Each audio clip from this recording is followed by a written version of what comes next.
जयकारा बोल मेरे श्री गुरु महाराज जी की जय।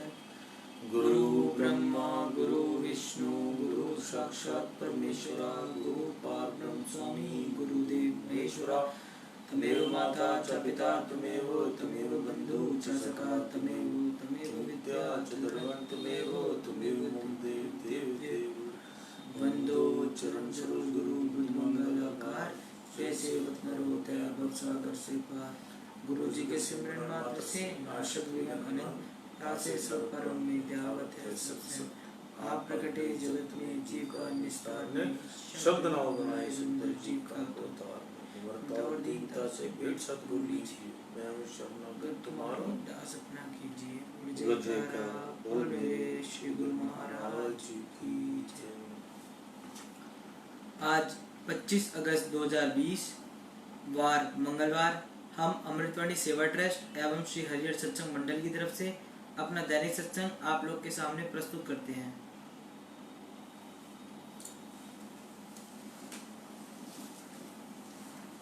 अमृत वचन।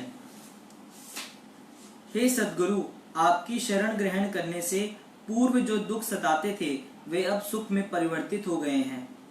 मनमति पर चलने से मनुष्य दुख भी बहुत सहन करता है और मुक्ति का मार्ग भी हाथ नहीं आता, किंतु सद्गुरु की आज्ञा में चलकर सहज ही मुक्ति का मार्ग प्राप्त कर लेता है एवं सच्चे आनंद को पा लेता है। जिसने सद्गुरु की शरण ग्रहण किए बिना आत्मिक यात्रा आरंभ कर दी, उसने अपनी यात्रा इतनी लंबी कर ली कि मंजिल तक पहुंचना असंभव हो जाएगा। यदि प्रभु के लिए थोड़ा सा दुख सहन करोगे तो उसके बदले में घना ही सुख मिलेगा। अपने हृदय की कमजोरी अर्थात बुरी भली सब सद्गुरु के आगे सत्य कह दो। यदि तुम बुरी संगत करोगे तो वर्षों की कमाई पल भर में विनष्ट हो जाएगी। मन पर विश्वास नहीं, पता नहीं किस समय वह भूल जाए। ए मालिक, एक क्षण के लिए भी मेरा हाथ ना छोड़ना। मालिक के बिना ना अन्य वस्तुओं में स्थिरता है और ना हित है, इसलिए सबकी तरफ से सूरती हटाकर उनके श्री चरणार में लगाओ। जिसने सद्गुरु शब्द का अमृत रस नहीं चखा है उनका मानव जन्म ही निष्फल है। दुनिया कितने धोखे में जा रही है कि झूठे को सत्य समझ रही है और अपने आप को बुद्धिमान समझ रही है। यह झूठ सच की समझ कब आएगी? जब सत्पुरुषों से ज्ञान के चक्षु मिलेंगे। प्रत्येक को श्रेष्ठ से श्रेष्ठ वस्तु अच्छी लगती है। ए सेवक, तुम्हारे लिए सर्वश्रेष्ठ तो सद्गुरु हैं। यदि उन्हें अपना बना लिया तो सब कुछ प्राप्त हो जाएगा। सेवक और सद्गुरु जैसा प्रेम जगत में अन्य किसी का नहीं हो सकता। यह महापावन और प्रमाण रहित है। मुझे उन महान आत्माओं की सेवा बख्शो जिनमें आपका पावन प्रेम भरपूर हो। सद्गुरु के दरबार में जितने छोटे बनोगे उतनी बढ़ाई पाओगे। प्रभु किसी का पक्षपात नहीं करते। जितना जिसके भाग्य में है उतना उसे दे देते हैं, इसलिए किसी को इसमें कोई शंका करने तथा स्वयं को दुखी करने की आवश्यकता नहीं है। एक ज्ञानदाता, मेरे हृदय में ज्ञान की ज्योति जगाओ ताकि अविद्या का तिमिर विनिष्ट हो जाए। गर्त में डालने वाले विचारों को रोकने की कृपा करो। परीक्षा ना लो, क्योंकि मुझमें अधिक सहन करने की शक्ति नहीं है। मालिक से कुछ छुपा हुआ नहीं है, वे सबकी आंतरिक भावना जानते हैं, इसलिए अपनी भावनाओं को शुद्ध और पवित्र रखते हुए उन्हीं को सौंप दो। बोले जयकारा बोल मेरे श्री गुरु महाराज की जय।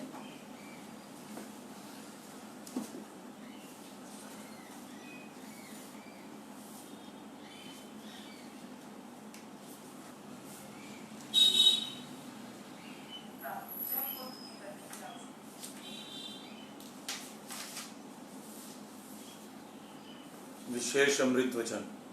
पूर्ण सद्गुरु के दर्शन तुम्हारी चिंताओं के पर्वत को चूर चूर कर देगा। कहीं कहते हैं कि सत्संग स्थान पर जाने की क्या आवश्यकता है।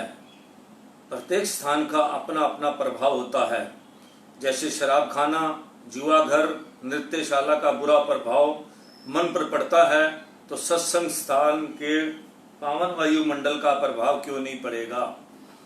सच्चा सन्यासी किसी पर बोझ नहीं डालता, बल्कि वह कईयों के मन का बोझ दूर करता है। जिन्होंने स्वयं नाम जपने एवं अन्य को नाम जपाने में समय व्यतीत किया, उन्होंने ही समय का वास्तविक लाभ ग्रहण किया। लाभप्रद सौदा करना चाहते हो तो संत सदगुरु से करो, वह असत्य के बदले सत्य देंगे। सदगुरु तुम्हें जिस वेश में रखकर भक्ति करावे वही वेश उत्तम है।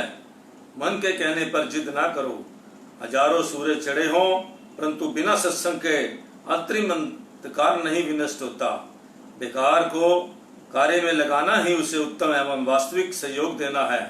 जो नाम नहीं जपते उनका मन कैसे शुद्ध होगा, और मलिन मन वाला दूसरों की सेवा क्या कर सकेगा? यदि करेगा भी तो छल ही करेगा।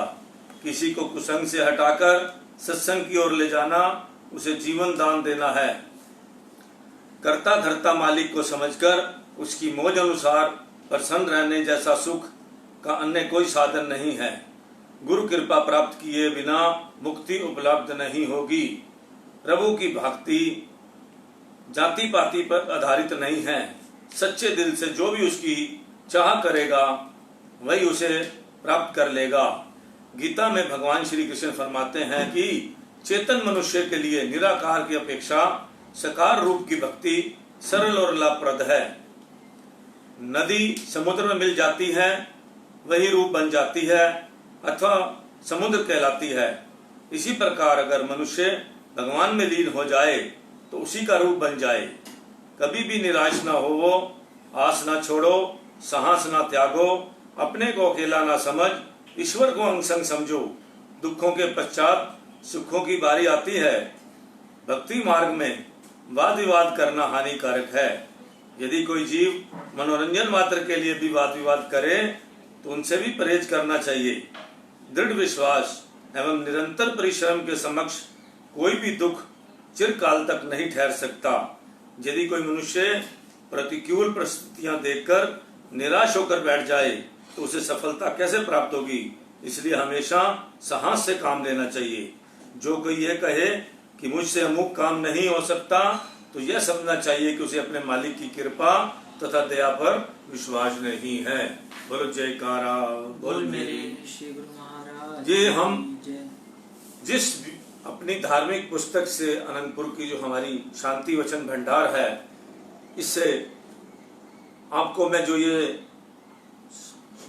अमृत वचन सुनाता हूं, ये भक्ति के लिए और संसार में रहने के लिए ये वचन दोनों ही तरह के काम आते हैं।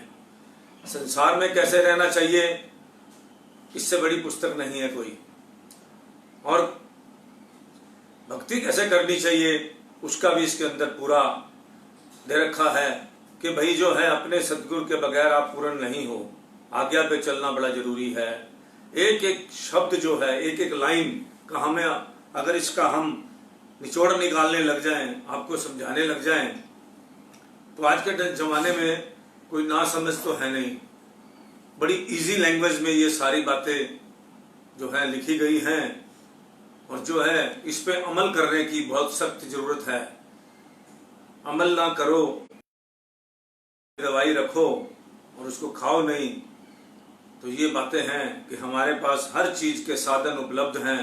भक्ति के साधन हमारे मालिक ने बना रखे हैं, और बड़े इजी ढंग से अगर उसको समझो, अपने दरबार की बातें समझो या वैसे धर्म की बातें समझो या भगवान से मिलने का सिस्टम, जिसको भगवान के चरणों में लगना है, तो बड़ा जो इधर उधर की बात छोड़कर अगर वो लगना चाहता है, इफ बट ना लगाकर, क्योंकि आजकल के जो बच्चे हैं वो इफ बट बहुत लगाते हैं, ऐसा क्यों, उनको हर चीज को, तो उसको फिर ज्ञान कर लेना चाहिए ना।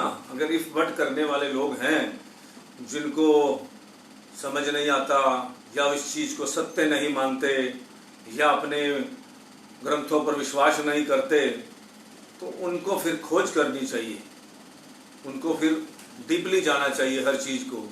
और एक तरह के मनुष्य होते हैं जो हमारे गुरु भाई हैं जैसे, तो वो जो है, जो मालिक ने कह दिया वो सत्य है और उस पर इम्प्लीमेशन करना है।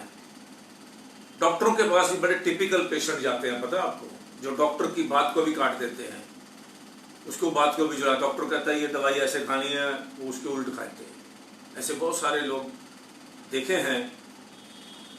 उसको कहते हैं टिपिकल पेशेंट, जो डॉक्टर की ना मानकर अपने स्टाइल से चलता है। तो इसी तरह करके जो है दुनिया में हर तरह के लोग पड़े हैं। जब मालिक ने सीधी सीधी भक्ति करी बताई है, सबसे बड़ी बात है पूर्ण सद्गुरु के शरण में हम पहुँचे हुए हैं। उसके बाद कोई भ्रम ज्ञान नहीं है, ये सब ब्रह्म ज्ञान है। यही ज्ञान है जो गुरु नानक देव जी ने दिया अपने कलयुग अपने टाइम में, जो कबीरदास ने जी ने दिया, जो बड़े बड़े रामचंद्र जी ने दिया, जो कृष्ण जी ने दिया। यही सारी बात है। जब अर्जुन को ज्ञान दिया तो यही सब कुछ दिया, जिसको हमने जो है, क्योंकि ये अमृत, ये अमर वाणी जो होती है भगवान की, जो महापुरुषों की जो वाणियाँ होती हैं, ये अमर वाणी होती है। इनका नाम इसीलिए अमर वाणी रखा जाता है। गुरबानी कहो, अमर वाणी कहो, क्योंकि ये जो है हमेशा हर युग के लिए एक जैसी होती है। थोड़ा बहुत 19-21 इधर करके भक्ति तो आपको सतयुग में भी करनी पड़ेगी, भक्ति तो आपको द्वापर में भी लोग करते थे, भक्ति तो आप त्रेता में भी करते थे। कब देखा आपने, आप ग्रंथ पढ़ते हो तो उसमें सब चीज़ें भक्ति के बारे में ऋषि मुनि के पास लोग जाते थे, उनसे अपना पहले शिक्षा का तरीका क्या था, उसमें पुरातन सिस्टम में जाओ तो कैसे अपना लोग जाते थे, अपना जो आश्रमों में गुरुकुल में जाते थे, वहाँ पर कैसे उनको पहले हर चीज़ सिखाई जाती थी। क्या वहाँ शिक्षा उस टाइम नहीं होती थी? तीर कमान भी सिखाए जाते थे उनको चलाने, तलवार भी सिखाई जाती थी। कोई ऐसा काम नहीं था जिसको जो है उस टाइम भी इस चीज़ के स्पेशलिस्ट होते थे। समय के साथ सिर्फ स्टाइल थोड़ा चेंज हो गया, आज थोड़ा स्टाइल दूसरा आ गया, लेकिन मालिक का नाम तो उसी स्टाइल से जपना पड़ेगा। क्या पहले भी चौकड़ी लगाकर सिद्धासन में बैठकर नाम जपा जाता था।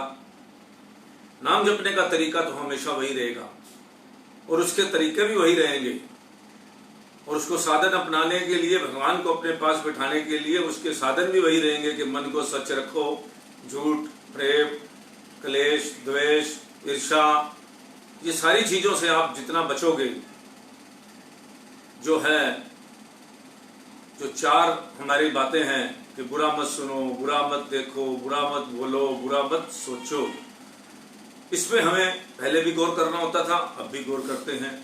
पहले भी राक्षस होते थे, बुरे लोग पहले भी होते थे, गुंडे होते थे, पहले भी उन लोगों को, आज की भाषा चेंज हो गई कि हम उनको माफिया, क्रिमिनल्स, ये वो इस्तेमाल करते अपनी, जैसे हमारे इंग्लिश वर्ड आ गए। उस जमाने में उनको राक्षसों कहा जाता था, जो बुरी प्रवृत्ति के लोग होते थे। तो इसी तरह करके जो है कब कब क्या नहीं हुआ, हर युग में हुआ, लेकिन उसकी परसेंटेज का फर्क होता था, प्रतिशत फर्क होता था। अगर 90% जो है भक्ति वाले लोग होते थे, 2-4% जो है वो होते थे। आज 97% जो है लोग जो हैं वैसे हो चुके हैं। सिर्फ 3% लोगों का जो है हम एक उसमें आइडिया बताते हैं आपको कि 97% में भी 2% वो है जिनको मौका नहीं मिला कुछ गलत काम करने का।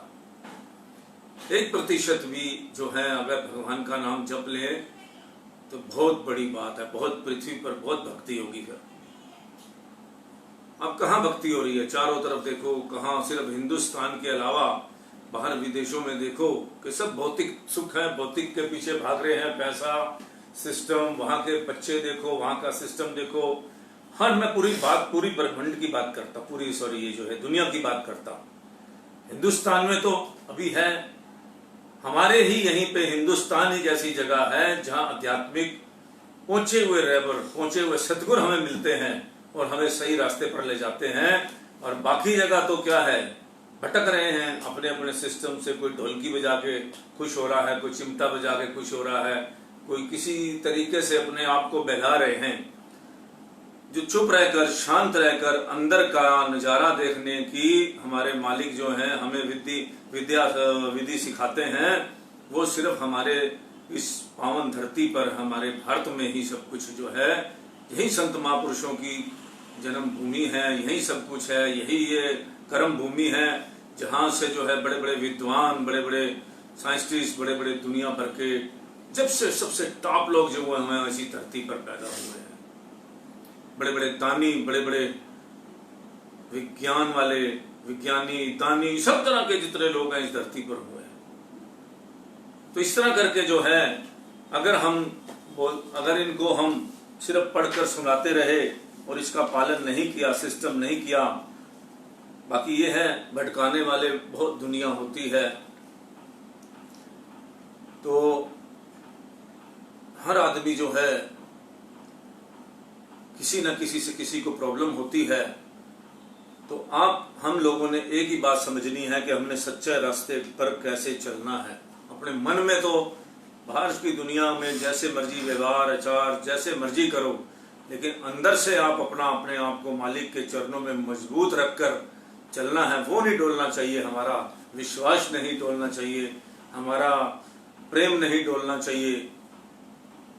क्योंकि आपको जब रास्ते पे चलते हो, किसी भी रास्ते पे चले हो, आपको जो है दिल दुखाने वाले बहुत मिलेंगे। सच्चे रास्ते पर चलोगे तब भी दिल दुखाने वाले मिलेंगे, क्रिटिसाइज करने वाले मिलेंगे। तो इस तरह करके जो है किसी को, क्योंकि वजह क्या है कि मैं आपको बताया कि 97% को पसंद नहीं है ये बातें, और जो फर्जी लोग हैं उनको बिल्कुल पसंद नहीं है, क्योंकि उनका जो है उनको अच्छा नहीं लगता कि लोग जो हैं सही रास्ते पर चलें। जो कुछ लोग भटकाने वाले होते हैं उनको पसंद नहीं आता कि ये सत्संग सुन लेंगे तो हमारे चगुल में नहीं फंसेंगे। नकली लोगों को पसंद नहीं आती ये बातें। हमेशा जीतता तो सत्य ही है, लेकिन सत्य को असत्य के साथ लड़ना भी बहुत पड़ता है। सच्ची बातें जो हैं वो लोगों को परेशान करती हैं, क्योंकि जो मालिक की सच्चाई और रास्ते पर चल पड़ा वो किसी के धोखे में नहीं आएगा, छलावे में नहीं आएगा किसी के, तो वो मजबूत हो जाता है। इसलिए जो है उनको लोग जो सोचते हैं कि ये तो ना भ्रम ज्ञान में फंसता है, ना किसी विद्या में फंस रहा है, और ये क्यों नहीं फंस रहा। इसलिए अपने मालिक के चरणों में पूरा विश्वास बनाकर, और जो अपने मालिक के हमारे दिए हुए नियम हैं, सिस्टम हैं, उस पर मजबूती से चलो, उसी रास्ते को अपना परमानेंट बनाए रखो। बाकी तो ये सिस्टम जो संसार है, और भी आगे जाके, अभी तो फिर भी कम भटकाने वाले लोग हैं, आगे जाकर भटकाने वाले बहुत सिस्टम मिलेगा। क्योंकि जब दुनिया जा ही बुरी तरफ रही है, सिस्टम ही सारा जो है जा ही उसी तरफ रहा है। आज हमारा युवा कहाँ जा रहा है, युवा देखो कहाँ जा रहा है सबसे पहले। क्योंकि जो आने वाली हमारी जो आने वाली इस देश को चलाने वाली लोग हैं, वो कैसे कहाँ जा रहे हैं। ये नहीं कि वो अच्छी शिक्षा नहीं ले रहे, लेकिन अभी जो है परसेंटेज जो है दूसरे लोगों का बढ़ता जा रहा है। भक्ति की परिवारों में जो है ब्रह्म ज्ञान की तरफ लोग ज्यादा जा रहे हैं। किसी को देखा देखी, हमारे यहाँ सब चीज का भेदो चाल है। अभी कोरोना की वजह से कुछ कम हो गया है, मालिक ने कुछ फसल काट दी है उनकी, इस वजह से ग्रो नहीं कर रहे, नहीं तो कितने आडंबर और सिस्टम चल रहे थे। और जबकि भगवान किसी धन या किसी दौलत का भूखा नहीं है, ना किसी दान, वो तो जरूरतमंद को दान देना बहुत जरूरी है।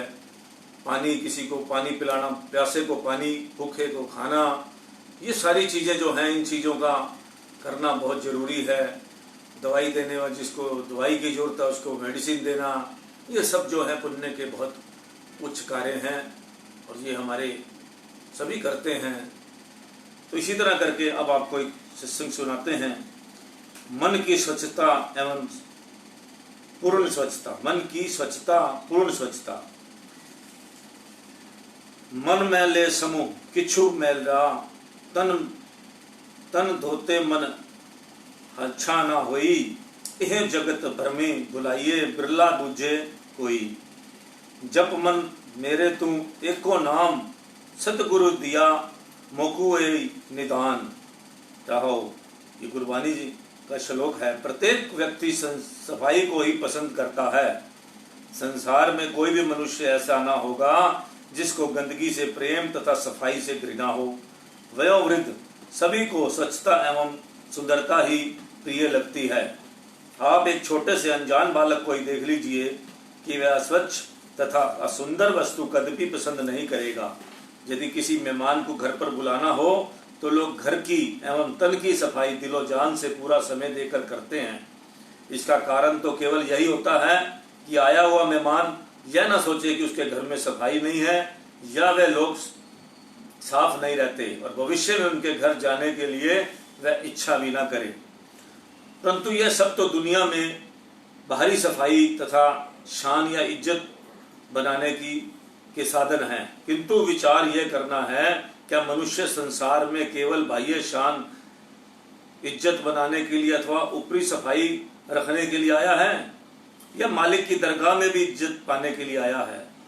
संत महापुरुष तो फरमाते हैं मनुष्य भक्ति करके मालिक को प्राप्त करने के लिए संसार में आया है, इसलिए बाह्य सफाई की इतनी असहनीयत नहीं है, अहमियत नहीं है, अपितु मन की सफाई करने पर ही वह जोर देते हैं। उनकी वाणियों में यह उपदेश दिया गया है कि मन की सफाई करो, मन से ही युद्ध करो, मन को ही अपना गुलाम बनाने की चेष्टा करो। इसलिए ये बार बार फरमाते हैं कि नाम का सिमरन करो। नित्य प्रति नाम का चिंतन करने से मन शुद्ध व निर्बल होता है। साथ ही साथ यह भी हिदायत करते हैं कि मन में से काम, क्रोध, लोभ, मोह व अहंकार आदि गंदगी को बाहर निकाल फेंको। लेकिन यह सब तभी हो सकता है जबकि सत महापुरुषों सदुपदेशों को पूरा पूरा क्रियात्मक रूप से मनन किया जाए, अमल किया जाए। वह हर समय जीव को मन के संवारने और सुधारने के लिए चेतावनी देते रहते हैं। अपनी आध्यात्मिक शिक्षा से संसारी लोगों को उनका वास्तविक उद्देश्य स्मरण कराते हैं। तभी तो संतों ने कहा है गुर धोबी सिण कापड़ा साबुन सिरजनहार सुरती शिला पर धोइए निकले ज्योति। अपार अर्थात संत सदगुरु का उपदेश साबुन है। वह जीव को ऐसी ज्ञान बुद्धि प्रदान करते हैं कि जीव सुरती को शब्द के साथ जोड़कर अभ्यास करता है और धीरे धीरे मन में से गंदे विकारों को निकालने का भरसक प्रयत्न करता है, जिसके परिणाम स्वरूप मन शुद्ध व स्वच्छ होकर नाम के रंग में रंगा जाता है। इसी प्रकार जीवों को समझाने हेतु निम्नलिखित दृष्टांत में यह दर्शाया है कि मन की सफाई वास्तविक सफाई है। एक समय की बात है, एक काफिला कहीं जा रहा था। मार्ग में उसका एक ऊंट कहीं दूर निकलकर मार्ग भूल गया। भटकने के कारण वह भूख प्यास से व्याकुल हो रहा था, इसलिए उसे अपने सुधि न रही। बेसुध उतरने के कारण वह बिना देखे भाले भागता ही चला जा रहा था। आगे कुआं आ गया, उसकी मुंडेर अधिक ऊंची ना थी, वह उसमें गिरकर मर गया। समीप ही एक गांव था, उस गांव के निवासी इसी कुएं का पानी लाते थे। दूसरे दिन उस गांव के लोग कुएं में पानी भरने गए तो उसमें बदबू फैली हुई थी। सब ग्रामीण परस्पर सोचने लगे, ना जाने पानी में से बदबू क्यों आ रही है। हर किसी ने अपनी बुद्धि के अनुसार विभिन्न उपाय बतलाए। कई बुजुर्ग एवं पंडितों से पूछा। आखिरकार एक पंडित ने कहा 500 घड़े पानी इसमें से बाहर निकालो, फेंको। सभी ग्रामीण पानी निकालने में जुड़ गए, परंतु तब भी कोई अंतर ना हुआ। पंडित जी ने फिर दोबारा पूछा तो उन्होंने कहा इसमें कोई सुगंधित वस्तु इत्यादि डाल दो, लेकिन सुगंधित वस्तु डालने पर भी दुर्गंध नहीं गई, बल्कि समय की गति के अनुसार दुर्गंध और भी बढ़ती गई। अब फिर पंडित जी का द्वारा खटखटाया। जब तक उनकी बुद्धि सीमित थी उन्होंने उसी अनुसार उपाय भी बतलाया। पुनः पूछने पर उन्होंने कहा कि अब की बार इसमें गंगा जल डाल दो। लोगों का विश्वास था कि अब तो अवश्य दुर्गंध काफूर हो जाएगी, लेकिन कहा वह तो घटने का नाम ही नहीं लेती थी। सभी गांव वासियों ने चिंतित हो गए कि यहाँ अन्य कोई पानी का साधन नहीं है, अब करे तो करे क्या। इतने में वहां से एक संत महात्मा गुजर रहे थे। सभी लोगों को हैरान, परेशान और दुखी देखकर उनसे रहा ना गया। उन्होंने समीप आकर कहा, अरे भाई, कौन सी ऐसी जटिल समस्या है जिसका समाधान नहीं हो रहा और आप लोग असमंज में पड़े हुए हैं। ग्राम निवासियों ने विनय की, महाराज आप ही हम पर दया कीजिए, 2-3 दिन से इस कुएं के पानी में से दुर्गंध आ रही है। इस पंडित जी के कहने पर कई उपाय किए, लेकिन यह दिनों दिन बढ़ती जा रही है।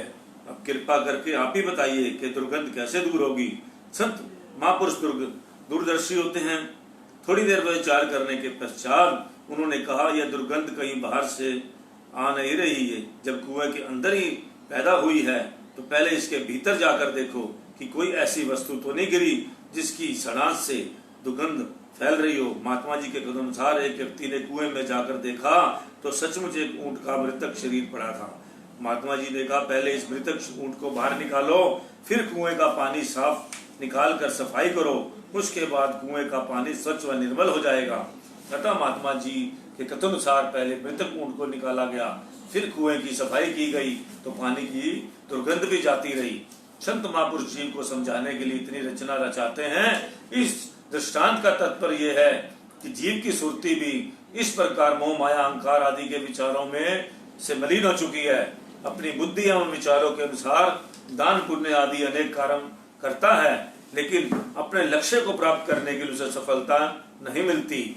यह सब तो उसी भांति हुआ जैसे ग्राम निवासी ऊंट के मृतक शरीर पर इत्र फुलेल और गंगा आदि जल डालते रहे, उसका सारा समय और परिश्रम व्यर्थ गया।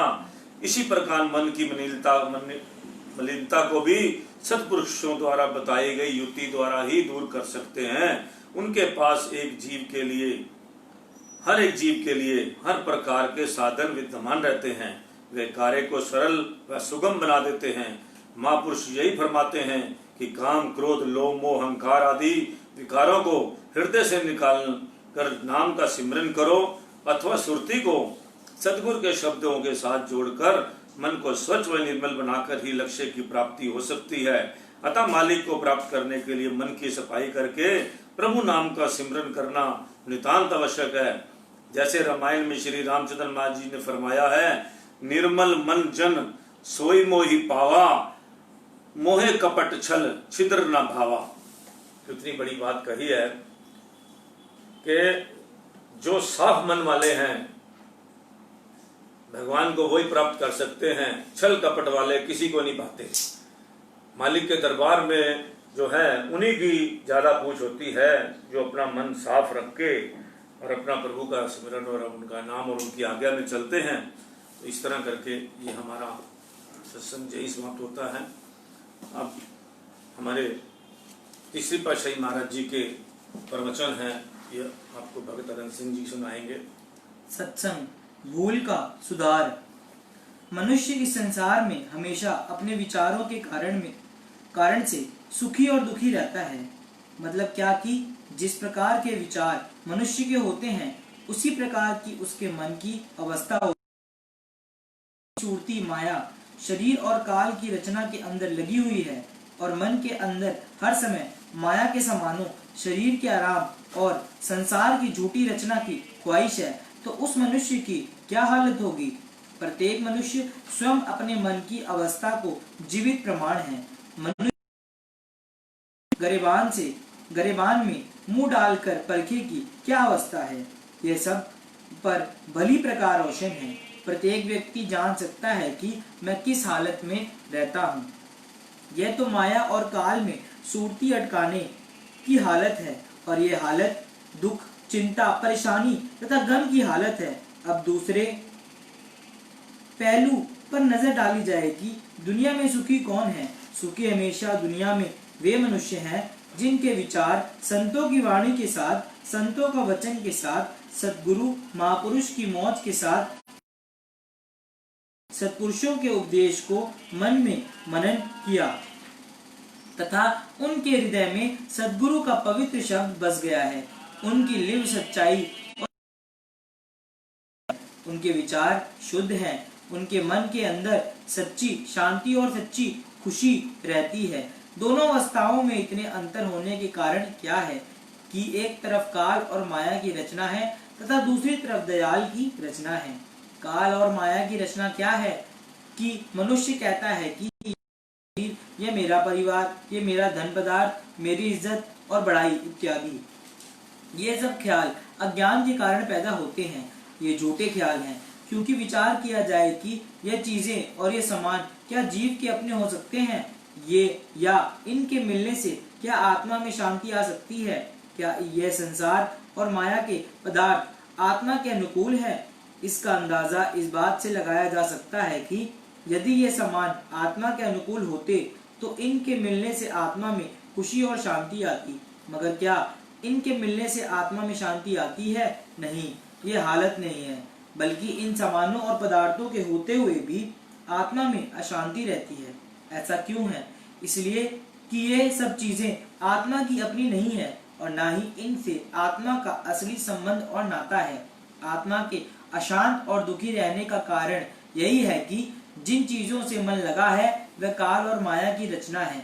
इंसान भूलकर इन झूठी और बेगानी चीजों से मन लगा बैठा है, इसलिए दुखी है। ये जीव असल में धोखे में आ गया है और दुश्मनों के बस में पड़ गया है।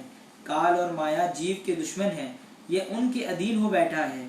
अब जो कोई भी दुश्मनों के धोखे में आ जावे और उनके काबू में पड़ जाए तो उसकी क्या हालत होगी? क्या कभी दुश्मन भी किसी को सुखी देखना चाहते हैं या शांति देंगे? नहीं, हरगिज नहीं। असल में जीव अज्ञानता और बेसमझी के कारण माया और काल की रचना में दिल फंसा बैठा है। अब उसके मन में ये विचार समा गए हैं कि यह सामान और ये पदार्थ मेरे या मेरे शरीर या मेरा परिवार इत्यादि, इसी प्रकार मैं मेरी का पसारा फैला हुआ है, लेकिन इनमें आत्मा का अपना कुछ भी नहीं है। यह तो जीव से भूल हो गई है और वह इस बुनियादी भूल को तो सुधारता ही नहीं, फिर सुखी कैसे होएगा? इंसान अपने आप से ही भूल बैठा है। पूछा जाए तो कौन है? कहता है कि मैं हूँ, लेकिन वह मैं क्या चीज है? यह मेरा सिर, ये मेरी आंखें, ये मेरे कान, ये मेरा मुख, ये मेरे हाथ, ये मेरा पेट और ये मेरी टांगे हैं। ठीक है, ये सब चीजें तो तेरी हैं, मगर इन सब का मालिक असल में कौन है? क्या वह यही शरीर है? अगर शरीर ही मालिक होता तो फिर जो कहता है कि यह शरीर मेरा है, वह मालिक तो कोई और है, तो वह कौन है? वह आत्मा है। फिर क्या आत्मा से इन चीजों का हमेशा का संबंध है? नहीं नहीं, आत्मा का तो इनसे मेल ही नहीं है। ये तो शरीर से संबंध रखने वाले पदार्थ हैं। अब मनुष्य ये चाहता है कि इन सांसारिक संबंधों और पदार्थों पर उसका कब्जा बना ही रहे, तो ये कैसे चीजों के साथ उसका असली संबंध ही नहीं है। अथवा यदि वह चाहे कि इन बाहरी सामानों से उसे सुख शांति मिले तो यह भी असंभव है, क्योंकि अपनी जीन्स वाली चीज के साथ तो मेल हो सकता है, मगर गैर जीन्स के साथ मेल कैसे हो? बस यही कारण है कि जीव दुखी और अशांत रहता है, क्योंकि उसका मेल गैर जीन्स के साथ हो गया है, जो कि बेउसूल और गैर कुदरती बात है। ये असल में आत्मा है और ये समान आत्मा के नहीं है। बस यही तो भूल है। संत कहते हैं, ना तुम शरीर हो और ना ये चीजें तुम्हारी हैं। जिस प्रकार सूर्य की किरण जल के घड़े में सूर्य की छाया दिखाई पड़ती है, तो ऐसा मालूम पड़ता है कि सूर्य घड़े में बंद है। लेकिन क्या सचमुच ही सूर्य घड़े में बंद है? जब घड़ा फूट गया, क्या सूर्य फट गया? क्या वह सूर्य की किरण भी घड़े के साथ ही फट गई? नहीं, उसका संबंध सूर्य के साथ है, घड़े के साथ उसका आर्जी संबंध है। वह संबंध घड़ा टूटने के बाद खत्म हो गया, मगर सूर्य के साथ तो उस किरण का असली संबंध है और वह स्थायी है। इसी प्रकार ही रूह या आत्मा का शरीर के साथ मेल आर्जी है। शरीर तो एक तरह का घड़ा है जिसमें आत्मा का प्रतिबिंब या प्रकाश नजर आता है, मगर आत्मा तो एक कारण है, एक किरण है, जिसका असली संबंध कुल मालिक के साथ है। कुल मालिक सूर्य है और जीवात्मा उसकी एक किरण या अंश है। अथवा जिस प्रकार शरीर के साथ वस्त्र का मेल है, अर्थात वस्त्र शरीर को ढांपने वाला है, मगर वस्त्र ही तो सब कुछ नहीं है। असल चीज तो शरीर है। कोई वस्त्र को ही सब कुछ मान बैठे तो गलती है। इसी प्रकार शरीर रूपी वस्त्र जीवात्मा को ढांपने का लिबास है। रूह इस शरीर के लिबास में लिपटी हुई है। अगर इस लिबास को ही सब कुछ मानने लगे और अपने आप का ज्ञान ही ना हो, फिर तो यह भूल। इसी कारण ये जीव हर समय अशांत और दुखी रहता है, क्योंकि गैर चीज को अपनाना चाहता है और वह अपनी बन नहीं सकती, इसलिए दुखी रहता है। इंसान कहता है कि मैंने इतना धन कमा लिया, ये बड़ाई और इज्जत हासिल कर ली और ये सुख के समान बना लिए तथा उन्हें प्राप्त करके खुशी मानता हूँ। लेकिन फिर जब किसी समय ये धन दौलत, ये बढ़ाई और ये सुख का सामान बिछुड़ जाते हैं तब दुख बनाता है। अब विचार करना चाहिए कि क्या चीज हासिल की और क्या बिछुड़ गई। असल में ना कुछ पाया और ना ही गंवाया है। वह तो गैर जीन्स थी इसलिए जुदा हो गई। बेगानी चीज अपनी भला क्यों कर बन सकती। बस इसी प्रकार आत्मा का बेगानी चीजों से लगाव पैदा हो जाता है और बेगानी चीजें अपनी बन नहीं सकती। यही परेशानी है। अब फैसला इंसान के अपने ख्यालों पर है। मन में जिस चीज को बसा रखा है उसी का असर भी मिलेगा। विचार किया जाए कि मन में क्या बसाया है। 24 घंटे माया संस्कार दिल में बसे हुए हैं तो क्या फिर उनके असर से बच सकेगा। नहीं है। मिसाल के तौर पर अगर किसी न कोई ना मुवाफिक गिसा खाली अर्थात तबीयत के मुवाफिक ना होने पर भी लोभ के वश होकर खाली और वह चीज शरीर के अनुकूल नहीं थी तो अब उसके असर से क्यों कर बचेगा। नतीजा जाहिर है कि वह बीमार और दुखी होगा। इसी प्रकार ही इंसान माया के सामानों का लोभ तो करता है कि परिवार, जायदाद, मलकियत आदि मिल जावे और मेरे बन जावे। मन तो इन सांसारिक पदार्थों, विषय रसों और सुखों को चाहता है, मगर जब ये माया के संस्कार अंदर में एकत्र कर लिए तब फिर वे संस्कार अंदर में जमा होकर क्या चुप रहेंगे। नहीं, वे तो अंदर में हलचल मचावेंगे क्योंकि वे माया के संस्कार हैं। कारण यह है कि वे आत्मा के प्रतिकूल पदार्थ हैं। उनके साथ आत्मा का मेल नहीं है, इसलिए लगाव पैदा होने पर हलचल और अशांति पैदा कर देते हैं। इसी प्रकार ही यह जीव भूला फिरता है। लेकिन संत सद्गुरु समझाते हैं कि गलत चीजों की चाह ना करो, बल्कि उस चीज की चाह करो जो कि असल में तुम्हारी अपनी हो और अपनी बन भी सके। अब यह जीव शरीर मान बैठा है और हर समय शरीर की जरूरतें, शरीर के दुख सुख, हर्ष खुशी रंज आदि में ग्रस्त रहता है। इस प्रकार जन्म जन्मांतर तक ये जीव शरीर के धोखे में पड़कर दुखी बना रहता है। बड़े भाग्य से ही ऐसा अवसर मिलता है कि जब किसी उत्तम संयोग से और पूर्वले पुण्य से संतों, महापुरुषों और सद्गुरुओं की शरण और असलियत की समझ आ जावे कि ये माया के पदार्थ तो अपने नहीं हैं। ये माया की ख्वाहिशें तो मन की मलिन बनती हैं। इनकी संगति में से तो मन पर मैल चढ़ती है। जितनी ख्वाहिश बढ़ती जावेगी उतनी ही मैल चढ़ती जावेगी। किसी वस्त्र पर जब मैल चढ़ती जावे और उसे धोने की कोशिश ना की जावे तो क्या होता है कि उसमें दुर्गंध पैदा हो जाती है। मैल को तो साफ करना और धोना है, ना कि उल्टे और मैल चढ़ावी हो गई। इस प्रकार ही माया की ख्वाहिशें से तो मलिनता बढ़ती है। इस मलिनता को जो कि पहले कई जन्मों से आत्मा पर चढ़ चुकी है, धोने और साफ करने का यत्न करता है, ना कि उल्टे माया की ख्वाहिशें बढ़ाकर और अधिक मैल चलाते जाना है। मैल बढ़ती जाएगी तो गिलाजत और दुर्गंध भी बढ़ेगी। इसी प्रकार अज्ञानता के कारण गलत ख्वाहिशों की मैल चढ़ती जाती है। सद्गुरु महापुरुष समझाते हैं कि तू असल में आत्मा है और सद्गुरु का शब्द ही तेरा अपनी चीज है। इस अपनी असली चीज अर्थात सद्गुरु के सार शब्द से सूरती को मिलाकर देख। जरा सूरती को सद्गुरु के सार शब्द से टकरा दे, फिर अपनी हालत को भी पलटता हुआ देख ले और मालूम पड़ जाए कि कितना आनंद है। साथ भी तू अपनी सूरती को हर समय टकरा रहा है, हर समय माया के सामानों में लगाव बना रखा है।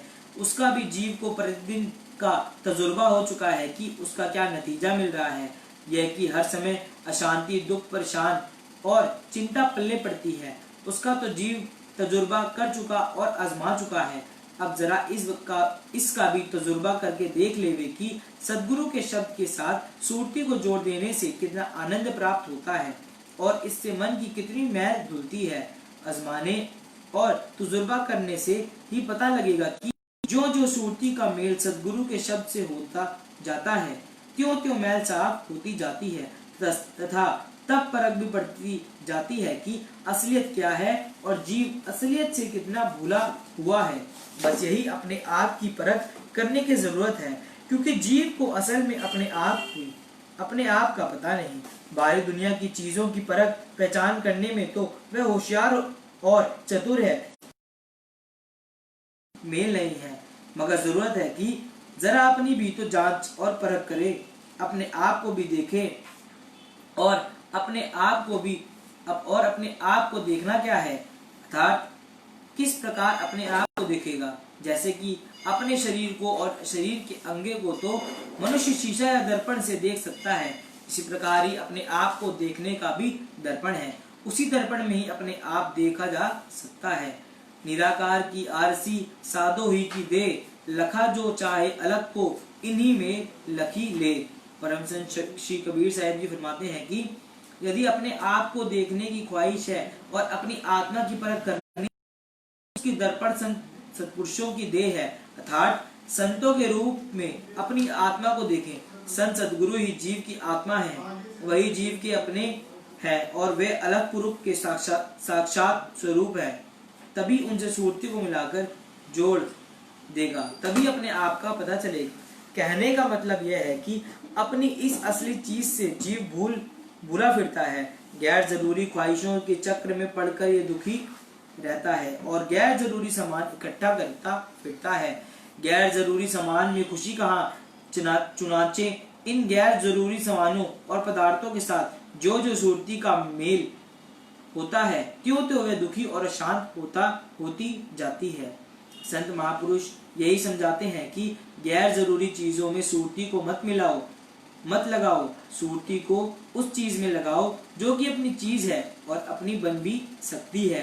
वे अपनी वस्तु तो सद्गुरु का शब्द है, यही जीव की अपनी पूंजी और जायदाद है।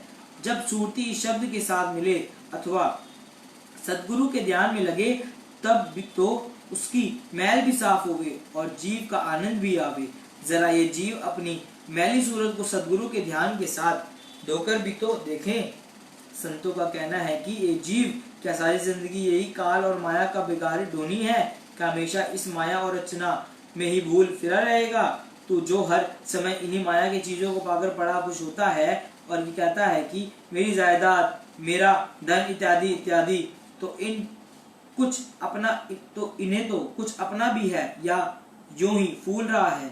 अगर लाखों की जायदाद है तो भी उसमें से अपना क्या है? वह तो काल के समान है, तथा जिस शरीर का अभिमान है वह भी तो काल की खुराक है।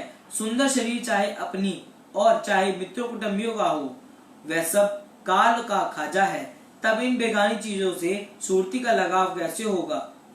कब तक इन बेगानी चीजों में भूला फिरेगा? कब तक आखिर धोखे में पड़ा रहेगा और कब तक इसी तरह दुखी बना रहेगा? नहीं, काल और माया की चीजों में दिल नहीं लगाना है, इनसे सूरती को नहीं अटकाना, इन वस्तुओं से मन को मैला नहीं करना है। यह भी मतलब नहीं कि इन सामानों से तोड़ लिया जाए, नहीं, इन सामानों से बर्तनों इनका उपयोग करना भी जिंदगी की जरूरत है। बेशक इनमें बर्तन, मगर यह भी साथ ही रखना है कि माया और काल के समान है, ये जीव के अपने हरगिज नहीं बन सकते। इसलिए इनके मन में फंसने का इसलिए इनमें मन ना फंसने पावे। सूरती हरगिज इनमें ना अटके, बल्कि सूरती की अपनी वह सच्ची वस्तु सद्गुरु का शब्द ही है। उसी सच्ची वस्तु की लगन होवे और उसी को अपना माने, बस इसी में सुख, आनंद, खुशी और कल्याण है। बोलो जयकारा बोल मेरे श्री गुरु महाराज।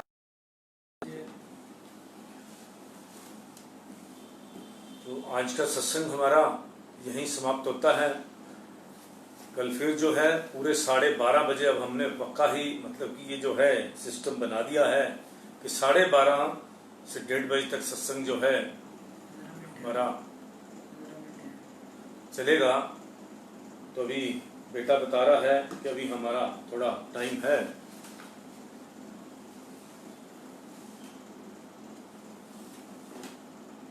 भगवान ने सृष्टि की रचना की है, इसमें उसने अनंत गुणों से युक्त अपने नाम, सत्संग, सेवा से आंतरिक खुशी पाने और भगवान को पाने के साधन जुटा दिए। उनका रहस्य यह जीव स्वयं नहीं जान सकता। जब भगवान कभी स्वयं साकार रूप में, कभी संतों के रूप में तथा कभी नए भक्तों और प्रेमियों की जबानी अनंत सुख पाने का रास्ता दिखाते हैं, ऐसा ही काकभुशुंडी जी गरुड़ जी के प्रति कथन कर रहे हैं। निज अनुभव अब खाऊ खगेसा, बिनु हरि भजन न जाहि कलेसा, राम कृपा बिन सुनु खपराई, जानी ना जाई राम प्रभुताई, जाने बिना ना होई प्रतीति, बिन प्रतीति होई नहीं प्रीति, प्रीति बिना नहीं भक्ति दिड़ाई, जिमी खरब खगपति जल के चिकनाई, बिनु गुरु होए कि ज्ञान ज्ञान की होई विराग, बिनु गवाही वेद पुराण सुख की लई, हरि भक्त बिनु।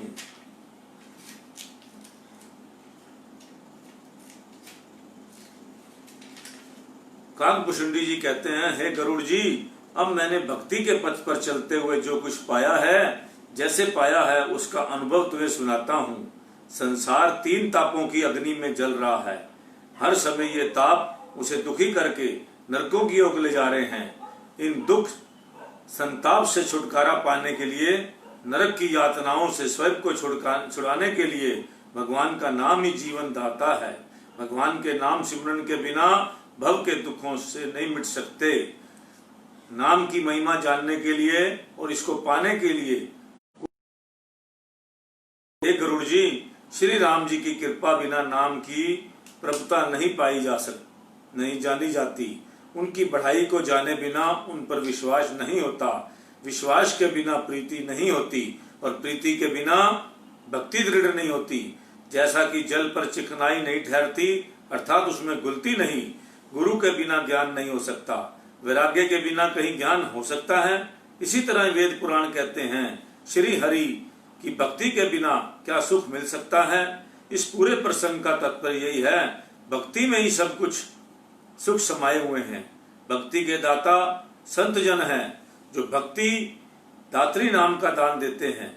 अब नाम भी मिल गया, सत्पुरुषों का सत्संग भी मिल गया, फिर यह विश्वास कैसे पैदा हो कि नाम ही भगवान से मिलाने वाला और सब दुख हरने वाला है। यह विश्वास हो जाएगा तो भगवान के चरणों में प्रीति बढ़ जाएगी। यह एक सरल सी बात है कि जैसे एक माँ के 4 बेटे राम, श्याम, बलराम, सुभाऊ, जब किसी एक को बुलाना चाहती है तो उसके नाम से पुकारती है तो वह अपना नाम सुनते ही दौड़ आता है। उस बेटों में किसी एक को पीड़ा सता रही है, यानी चोट लग गई है, तो वह माँ माँ कर चिल्लाएगा। उस समय माँ झट उसके पास पहुंच जाएगी। ऐसे ही यदि चारों को विपरीत विपत्ति घेर ले और माँ माँ कहें तो माँ यह नहीं कहेगी कैसे करूं। वह चारों के पास ही जाकर जैसे तैसे उनका दुख निवारण करने का उपाय करेगी। यह तो हुआ संसारिक व्यवहार।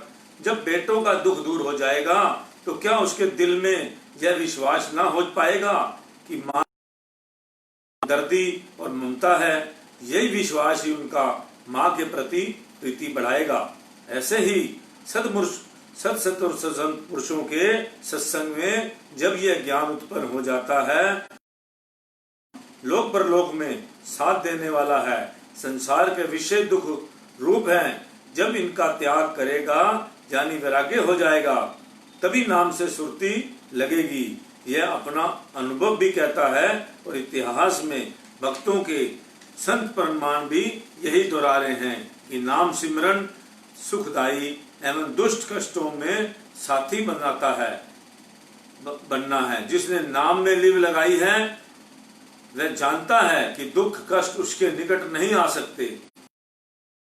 जपता है वह हर क्षण उस पर कृपा बरसा रहे हैं, उसके रक्षक बने हुए हैं। संसार में भी जब सब ओर से इंसान दुख विपत्तियों से घिर जाता है, उसे किसी संबंधी मित्र अथवा संयोगी से सहायता की आशा नहीं रहती, तब सब ओर से उसे एक ही आवाज सुनाई पड़ती है कि केवल भगवान ही सच्चे साथी हैं, उन्हें याद करो, वे तुम्हारी सहायता करेंगे। अपने अंतर से यही पुकार कहती है कि भगवान के बिना अब तेरा कोई सहारा नहीं। भगवान भी कोई ना कोई रूप धारण करके उसकी सहायता करते हैं, तब भगवान की कृपा और नाम पर विश्वास होता है और मन की वृत्ति भगवान के प्रीति में अधिक से अधिक जुड़ती है। तभी तो संतजन एवं प्रभु के प्यारे भक्त यही कहते हैं, नाम सिमरन में सुरती को ऐसा पिरो लो कि एक क्षण के लिए भी तुम उसमें जुदा ना हो पाओ। जब भगवान से जुदाई ही नहीं होगी फिर दुख को स्थान ही ना मिलेगा। एक बार स्वभाववादी बना लो। एक सत्य प्रसंग है। चैतन्य महाप्रभु के शिष्यों में से एक शिष्य ऐसा था जिसका नाम जब अंतर बाहर व्याप्त था, अर्थात वह जीवा से हर समय नाम जपता रहता था। उसे इससे इतना आनंद आता था कि सोते हुए भी जपता रहता था। जागृत में स्वाभाविक ही था। एक दिन किसी के मन में उसके प्रति द्वेष उत्पन्न पैदा हुआ और वह उसे दोषी ठहराने की सोचने लगा। जब वह जंगल में शौच क्रिया के लिए गया तो द्वेषी भी पीछे हो लिया, कहीं दूर छिपकर खड़ा हो गया। वहां उसने नाम जप की आवाज सुनी। उसने महाप्रभु जी से विनय की, महाराज तुम्हारा अमुक शिष्य इतना गंदा है कि पवित्र नाम जब शौच करने के समय भी करता है। आंतरिक रूप से महाप्रभु प्रसन्न थे कि ऐसा शिष्य कोई कोई होता है। बाहरी तौर से तो उन्होंने बुलाकर कहा तुम शौच के समय जप ना करना। वह दूसरे दिन गया, अपनी जीवा को पकड़कर बैठ गया। द्वेषी भागा भागा आया और कहने लगा, महाप्रभु आज तो हाथ भी अपवित्र हो गए। अपवित्र स्थान जगह पर हाथों से जीभ पकड़कर बैठा था, उसमें सेवा मत करवाना। महाप्रभु ने उसे बुलाया और पूछा उनसे विनय की, प्रभु मैं तो आपके वचनों का शिरोधार्य कर रहा था, शिरोधार्य करके ऐसा कर रहा था। आपने कहा जप ना करना, क्या करूं मैं, जीभ मानती नहीं, बार बार मुंह में जाकर जप शुरू करती थी और मैं उसे पकड़कर बैठा था। महाप्रभु ने मुस्कुराकर कहा तुम्हारा अंतर बाहर पवित्र हो चुका है, तुम हमेशा जप किया करो। जिसने जीवन का आधार जप बना लिया उसने नाम सिमरन भजन सब कर लिया, भगवान ही उसके जीवन आधार बन गए।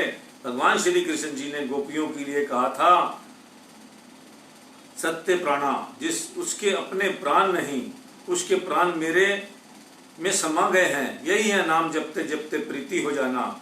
जिन प्रेमियों ने नाम वे अपनी वाणी में कहते हैं चपल चित्त चखले नाम प्रसाद, परम मधुर पावन अमृत में हरण सकल अपवाद। जाको चख खंबे से नर हरि प्रकट किए प्रहलाद, ध्रुव ने प्राप्त किए ध्रुव पद को विदित सूय स्वाद। नारद मुनि विचरत वीणा संग लेत ललित अपस्वाद, वेद पुराण शास्त्र सब हारे गावत गुण अनुवाद। जगरत होत सुप्त सुन हरि नाम निनाद, चिंता भय संशय अग भगे होवे दूर प्रस्माद। महा मोह मद तिमिर विनाशक भंजन सुजन विनाशा। हरिदास दे हरि भक्तों को प्रहलाद, अर्थात हे मन नाम का रस का स्वाद ले, यह सब शोकों को दूर करने वाला दुख हरण है। इस नाम को जपने से प्रहलाद के लिए भगवान नृसिंह का रूप धारण करके खंबे में से प्रकट हुए। ध्रुव ने भी नाम जप कर ध्रुव पदवी का ध्रुव भक्ति को पाया। नारद मुनि दिन रात वीणा के संगीत के नाम का मधुर अमृत पीते रहते थे। संत वेद शास्त्र पुराण सब नाम की कमाई महिमा की बढ़ाई करते हैं। नाम की झनकार कान में पड़ते ही अज्ञानी जीव भी बरबस से आते हैं और ज्ञानी बन जाते हैं। नाम के प्रताप से चिंता भय संशय प्रमाद और पापों का नाश होता है, भक्तों का दुख हरता है और माँ मोह की दलदल में फैले जीवों को उससे निकालने वाला नाम ही है। हरि दास जी ने नाम अमृत को पीकर उसका अनुभव सबको बताया है। नित्य आनंद अनमानस को प्रफुल्लित करने वाला, नई नई खुशियां प्रदान करता है। भगवान के साथ मिलाप हो गया, भक्त भक्त प्रीति के रस में बहकर प्रभु लीला को रखने में मस्त हो गया और भगवान भी उसी अनुरूप भक्त के हृदय में रास विहार करने लगे। कितना दिव्य मधुर आनंद, यह तो वह जाने जिसने पाया है। संत महापुरुष सबको इसी आनंद रस में पाने के लिए श्री दर्शन एवं वचनों से सरसाते हैं। वह बुलाते हैं आओ नाम रस का स्वाद लो और अंतर की प्यास बुझाओ। इसी में महापुरुष प्रसन्न होते हैं। बोलो जय महाराज जी की। ऐसे हमारे में भी बहुत सारे लोग हैं ऐसे जो ये कथा दी गई है कि वो जो है जब शौच करने के लिए गया तो नाम जपना शुरू करता, उसको आदत पड़ चुकी थी नाम जपने की। तो अच्छी आदत जो बार बार ये सारे ग्रंथ हमें यह की बात बता रहे हैं, और हमारे जितने भी संत महापुरुष दुनिया में हुए हैं सबने एक ही बात कही है कि नाम से बड़ी कोई भक्ति नहीं है। सारे हमारे को ये जितने ग्रंथ हम पढ़ते हैं इसका निचोड़ यही निकलता है लास्ट में कि अपने प्रभु नाम का सिमरन करो, उसकी मस्ती में रहो और उसी से आनंद मिलेगा। ये संसार के जितने भी भौतिक सुख हैं ये सब टेम्परेरी हैं, ये सब टेम्परेरी हैं। ये एक ना दिन खत्म हो जाना है। जब शरीर ने जाना है, किसी इन चीजों ने नहीं जाना। नाम के सिमरन वाले को कल मैंने आपको बताया था कि उसको प्रभु खुद लेने आते हैं, उनको क्या कहते हैं जहाज लेने आता है, उनके लिए ढोल चिमटे बजते हैं, क्या क्या आगे जाके स्वागत होता है। हम जिन्होंने देखा है उन्होंने बताया भी है। हम जब आप संतों की संगत में रहेंगे तो हम इन सारी चीजों का अनुभव प्राप्त जरूर करेंगे।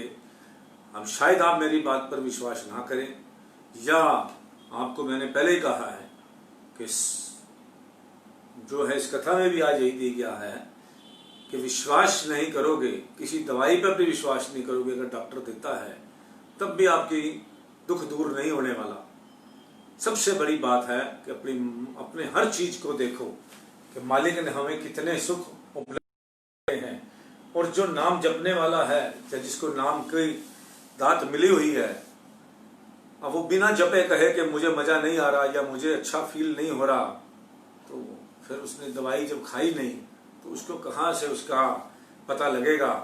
तो इसलिए नाम की दात है वो जपे, जिसके पास नहीं है जो अपना प्रभु नाम का सिमरन करे, राम राम जपे, हरे कृष्ण जपे, जो भी मालिक के जो नाम है, कितने नाम है जो प्रभु के नाम है, जो अपने जो सद्गुरुओं के द्वारा दिया गया नाम है, वो अपने लोग जो है उसको नाम का सिमरन करें। और जिनके पास नाम का दात अभी नहीं है वो अपने प्रभु का जिस भी किसी अपनी इष्ट देव को मानता है सिमरन करे, वो प्रकट होकर उनको जो है सब कुछ देंगे। बोलो जयकारा श्री गुरु महाराज।